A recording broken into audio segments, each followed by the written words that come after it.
bigger things that I learned being here today is verbals. It's incredible how the adrenaline and the heart rate can really affect your verbal communication and how quickly you can fuck it up. Who's got a fucking knife? Hey, you're not welcome here. I need you to leave right now.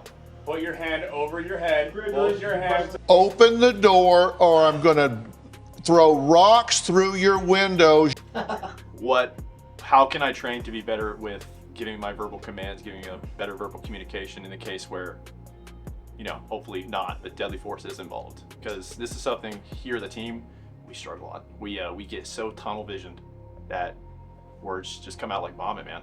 How are we gonna give better verbals? So I think role playing is one of the easiest, most cost-effective ways to do it, especially when you're blessed with having a team that's experienced. That's the key factor, that difference between training and experience, right? And I think we even talked about that off camera, is training is one thing and it's one aspect of it, but the experiential knowledge of going back on, wow, this is what I experienced when this happened, or I experienced this when that happened. Use your team together. Use your experienced guys to be those role players and work through that communication. Verbal judo is a huge tool that I've used in my law enforcement career, and it's not some pseudo science. And verbal judo doesn't happen in absence of officer safety. It enhances officer safety.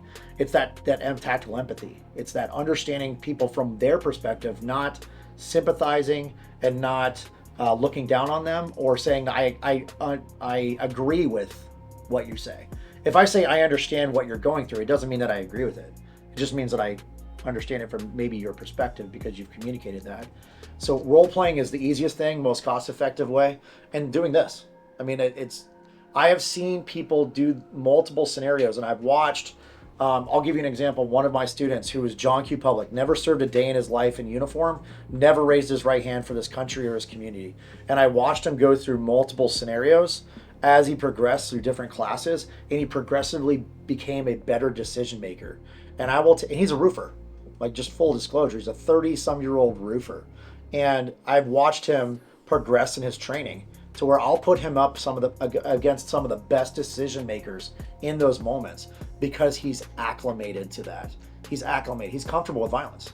I know that's a very difficult thing to say, but he's very comfortable with it now.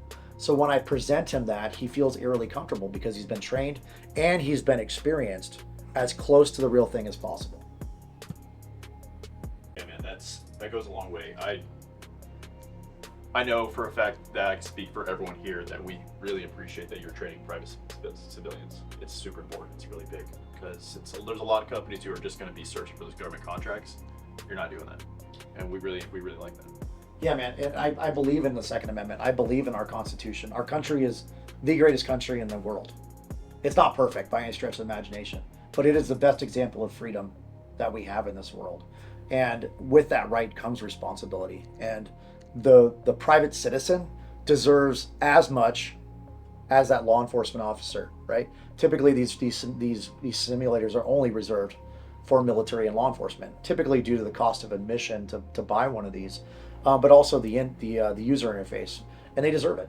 They absolutely deserve the best, and I'm going to do what I can to give them the best. Absolutely, full stop, period. I like that. Thank you, Josh. We appreciate it, bro. Absolutely.